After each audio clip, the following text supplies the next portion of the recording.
In today's video, I'm going to teach you how to reconcile bank accounts in QuickBooks Online. We'll walk through how to match a bank transaction that's been downloaded from your bank feed to the transaction that already exists in QuickBooks.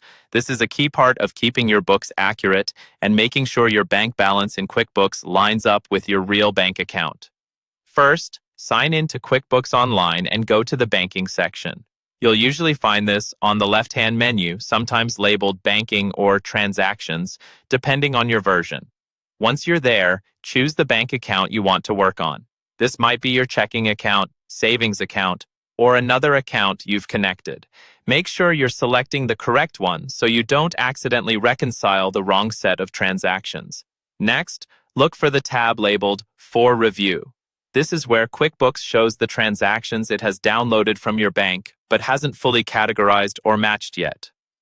Take a moment to scroll through this list and locate the specific transaction you want to reconcile. You might sort or filter by date, amount, or description to make it easier to find. When you've found that downloaded transaction, select the option called Find Match. This is usually a radio button or a link under the transaction. Choosing Find Match tells QuickBooks that this bank item should line up with an existing transaction that you've already recorded, such as an invoice payment, an expense, or a transfer. A Match Transactions window will open. Here, QuickBooks will show you a list of possible matches based on date, amount, and payee.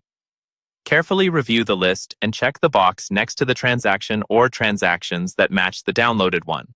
Sometimes a single bank transaction can match multiple items, like when several invoices are paid together, so select everything that truly applies. Now, double-check the details. Confirm that the amounts match exactly, and that the transaction dates are reasonably close, allowing for typical bank processing time.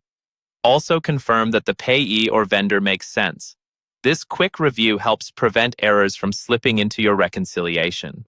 Once everything looks correct, click Save to complete the match. QuickBooks will now link the bank transaction with your existing record, moving it out of the For Review tab and into your reconciled history. Repeat this process for your other transactions, and you'll keep your bank accounts accurate, organized, and ready for month-end reconciliation.